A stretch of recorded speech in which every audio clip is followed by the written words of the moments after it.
இந்த உலகத்திலே நாம் வாழுகிற காலகட்டத்திலே எப்படியான வாழ்க்கைகளை ஒவ்வொருவரும் வாழுகிறோம் என்பது நம் அத்தனை பேருக்கும் தெரியும். மன்னரைகளுக்கு செல்லுங்கள், ஏனென்று சொன்னால் அது உங்களுக்கு மரணத்தை நினைவூட்டும் என்கிறார்கள். ஆசைகளை தகர்க்கக்கூடிய இந்த மரணத்தை அடிக்கடி நினைத்துக் கொள்ளுங்கள். ஒரு மனிதன் நடுவிலே நிற்கிறான், அவனை சுற்றி அவனுடைய வாழ்க்கை இதுதான் என்கிற ஒரு கட்டம் இருக்கிறது. அதை தாண்டி வெளியே போகிற விதமாக ஒரு கோட்டை ரசூலுல்லாஹ் வரைந்து சொல்கிறார்கள். இந்த கோடுதான் உங்களுடைய எதிர்பார்ப்பு. அப்படி என்றால் என்ன அர்த்தம்னா, நாம் நம்முடைய வாழ்க்கையை தாண்டி பல எதிர்பார்ப்புகளை வைத்துக் கொண்டிருப்போம். எந்த மரணத்தை கண்டு நீங்கள் விரண்டு ஓடிக்கொண்டிருக்கிறீர்களோ அந்த மரணம் ஃபைன்னஹு முலாக்கிக்கும், அது உங்களுக்கு நேருக்கு நேராக முன்னால் வந்து உங்களை சந்திக்கும்.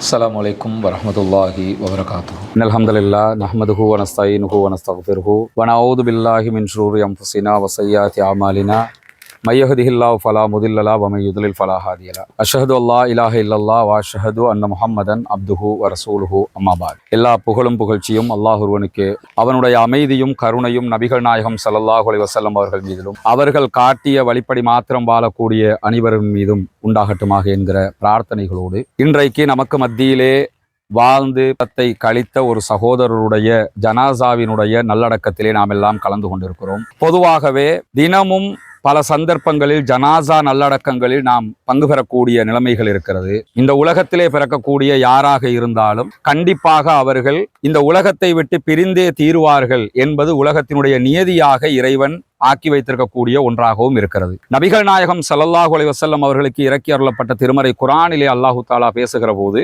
குல்லு நஃப்ஸின் ஸாயிகத்துல் மௌத், உலகத்திலே பிறக்கிற எந்த ஒரு உயிராக இருந்தாலும் ஆத்மாவாக இருந்தாலும் அவர்கள் கண்டிப்பாக மரணத்தை சந்தித்தே ஆக வேண்டும் என்கிற செய்தியை மிக திடகாத்திரமாக அல்லாஹு தஆலா நமக்கெல்லாம் கற்றுத்தருகிறான். இந்த உலகத்திலே நாம் வாழுகிற காலகட்டத்திலே எப்படியான வாழ்க்கைகளை ஒவ்வொருவரும் வாழுகிறோம் என்பது நம் அத்தனை பேருக்கும் தெரியும். இந்த உலகத்தில் வாழுகிற போது நாம் நமக்காகவே செய்கிற நன்மைகளைப் போல நமக்கு எதிராக செய்கிற பாவங்களையும் நாம் தொடர்ந்து செய்து கொண்டிருக்கக்கூடியவர்களாக மனிதன் தன்னுடைய பண்புகளை மாற்றிக்கொண்டு வைத்துக் கொண்டிருக்கிறான். இந்த நிலையில தான் இஸ்லாம் இந்த உலகத்திலே வாழுகிற காலகட்டத்தில் அடிக்கடி இந்த மரணத்தினுடைய எண்ணங்களை நமக்கு கொண்டு வந்து தருகிறது. நபிகள் நாயகம் ஸல்லல்லாஹு அலைஹி வஸல்லம் அவர்கள் சொல்கிறார்கள், மன்னரைகளை தரிசனம் செய்யுங்கள். ஜனாசா அடக்கங்களாக இருக்கக்கூடிய நேரத்திலையும் அது இல்லாத நேரங்களிலையும் மன்னரைகளுக்கு செல்லுங்கள், ஏனென்று சொன்னால் அது உங்களுக்கு மரணத்தை நினைவூட்டும் என்கிறார்கள். ஏன்னா மரணத்தை நம்ம அடிக்கடி நினைக்கிற போது கண்டிப்பாக என்ன ஆகும் என்று சொன்னா, இந்த உலகத்தினுடைய வாழ்க்கைகளை நாம் சீர் செய்து கொள்வதற்கான வாய்ப்பாக அது மாறிவிடும். நபிகள் நாயகம் ஸல்லல்லாஹு அலைஹி வஸல்லம் அவர்கள் ஒரு சந்தர்ப்பத்திலே பேசுகிற போது சொல்கிறார்கள், ஆசைகளை தகர்க்கக்கூடிய இந்த மரணத்தை அடிக்கடி நினைத்துக் கொள்ளுங்கள். மவுத், நம்ம ஆசை பல விஷயங்களுக்கு ஆசைப்படக்கூடியவங்களாக இருப்போம்.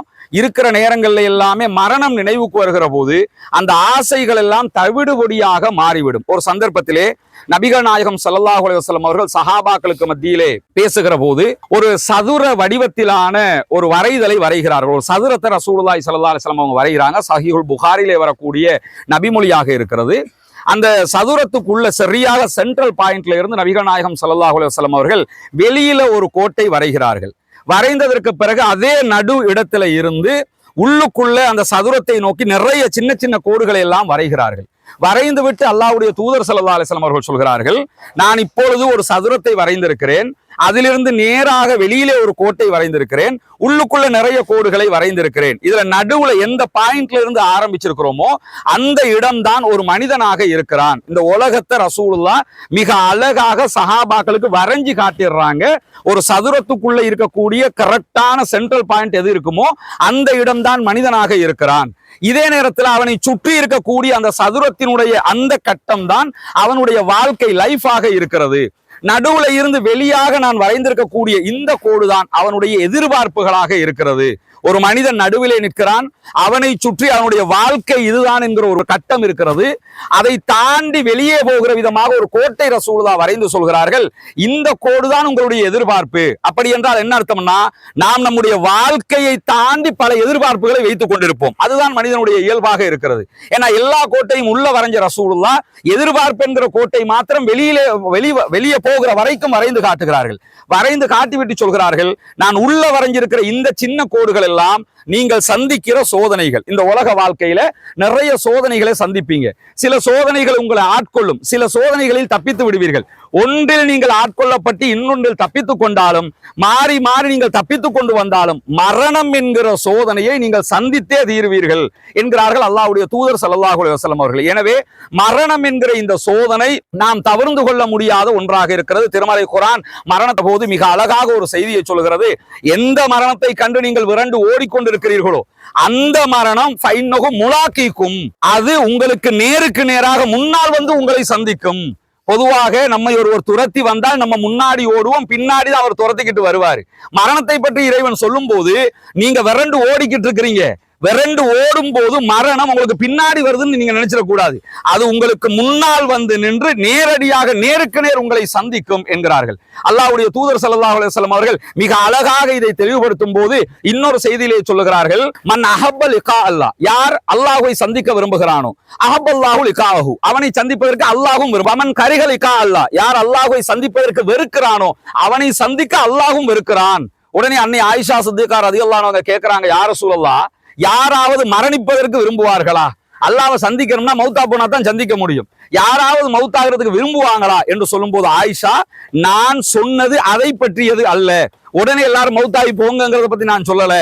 மரண தருவாயில் கால்கள் ஒன்றோடு ஒன்று பின்னிக் கொள்ளுகிற போது, உங்களுடைய மயிர்கள் எல்லாம் சிலிர்த்து நிற்கிற போது, மரணம் வரப்போகிறது என்பதை நீங்கள் உணர்கிற போது, அந்த சக்கராத்துடைய நிலையில் மன் அஹப்ப லிகா அல்லாஹ், யார் அல்லாஹ்வை சந்திக்க ஆசைப்படுகிறானோ அவனை சந்திப்பதற்கு அல்லாஹ்வும் ஆசைப்படுகிறான். அந்த நேரத்தில் அல்லாஹ்வை சந்திப்பதற்கு நம்ம மௌத்தா போறோமே என்று எவன் வெறுக்கிறானோ கண்டிப்பாக அவனை சந்திப்பதற்கு அல்லாஹ்வும் வெறுக்கிறான். அப்ப அந்த இறுதி கட்டம் என்பது நமக்கு நாமே உணர்ந்து கொள்ளக்கூடிய ஒரு கட்டமாக இருக்கிறது. அல்லாஹ்வுடைய தூதர் ஸல்லல்லாஹு அலைஹி வஸல்லம் அவர்கள் கண்கள் நிலைகுத்தி நிற்பதை பற்றி பேசும்போது, ஜனாசாக்கள் ஒருவர் உயிர் பிரிந்து விட்டால் அவருடைய பார்வை நிலைகுத்தி நிற்பதை நீங்கள் பார்க்கவில்லையா? அவருடைய உயிர் போகிற நேரத்தில் அதை பார்த்த இறுதி பார்வையாக அது இருக்கிறது என்கிறார்கள். இந்த அளவுக்கு மரணம் என்பது எத்தனை கோடி பணம் இருந்தாலும், எவ்வளவு பெரிய செல்வாக்கு இருந்தாலும், உலகத்திலேயே நான் தான் ஜாம்பவான் என்று இருந்தாலும் மரணத்திலிருந்து யாரும் தப்பிக்க முடியாது, அதிலிருந்து யாரும் விதிவிலக்கு பெற முடியாது. எனவே இந்த உலக வாழ்க்கையில நம்ம வாழுகிற நேரத்துல மரணம் நிச்சயமானது. அல்லாஹ்வுடைய தூதர் ஸல்லல்லாஹு அலைஹி வஸல்லம் அவர்கள் சொல்கிறார்கள், காலை நேரத்தை சந்தித்து விட்டால் மாலையாகும் வரைக்கும் நீங்கள் இருப்பீர்கள் என்று எண்ணாதீர்கள், மாலையாகிவிட்டால் காலையாகும் வரைக்கும் இருப்பீர்கள் என்று எண்ணாதீர்கள். ஆனா நம்முடைய திட்டங்கள் செயல்பாடுகள் எல்லாமே எப்படி இருக்கும்னா, நம்ம எப்படி ஒரு 200 வருஷம் வாழ்ந்துருவோம், ஒரு 500 வருஷம் இருக்க போறோம், நம்முடைய காலகட்டம் நீளமானது, அடுத்தவனோட சண்டை பிடிப்போம், அடுத்தவனோட அவதூறு பேசுவோம், அடுத்தவனுக்கு எதிராக ஏதாவது பண்ணுவோம், நமக்கு நாமே பாவம் செய்வதை தாண்டி அடுத்தவனுக்கு எதிராக பல காரியங்களை செய்து மனித உரிமை மீறல்களில் ஈடுபட்டு நம்மை நாமே பாவத்துக்குரியவர்களாக மாற்றிக்கொள்கிறோம். அல்லாஹ்வுடைய தூதர் ஸல்லல்லாஹு அலைஹி வஸல்லம் அவர்கள் சொன்னார்கள், அல் முஸ்லிம், முஸ்லிம் என்பவன் யார் என்று சொன்னால், மன் சலிமல் முஸ்லிமூன வில்லிசானிஹி வயதிஹி, எவனுடைய கரத்தாலும் நாவினாலும் இன்னொரு முஸ்லிமுக்கு எந்த விதமான தொல்லையும் ஏற்படவில்லையோ அவன்தான் முஸ்லிமாக இருக்கிறான் என்கிறார்கள். இந்த ஊரை பொறுத்தவரையில இப்ப மரணித்திருக்கக்கூடிய இந்த சகோதரர் யார் என்பது உங்களுக்கு எல்லாம் தெரியும். எனக்கு கிட்டத்தட்ட ஒரு 20 ஆண்டுகளாக இவரை தெரியும். நான் அறிந்து இவர் செய்த ஒரு காரியமாக நான் பல கட்டங்களில் பார்த்த ஒன்றே ஒன்று, காலையில எந்திரிச்சாருன்னா அவருடைய தொழுகைகள் வேலைகள் எல்லாம் முடிச்சிட்டாருன்னா அவர் வேலைக்கு போயிடுவார், ஈவினிங் வந்துட்டாருன்னா இருக்கிற பத்திரிகையை படிப்பார், அதோடு அவருடைய தூக்கத்துக்கு போய்விடுவார்.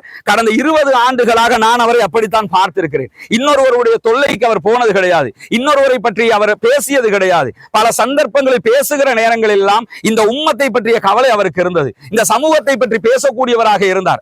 அவருக்கு எது முடியும், என்னால பிரார்த்தனை மட்டும்தான் பண்ண முடியும், அதை நான் பண்ணுவேன் என்கிற இடத்தில் இப்படியான ஒரு வாழ்க்கையை கடத்தியவர். இன்னொருவருக்கு தன்னுடைய கரத்தாலோ தன்னுடைய நாவினாலோ நாம் அறிந்து வெளிப்படையாக எந்த விதமான குற்றங்களையும் செய்தவர் கிடையாது.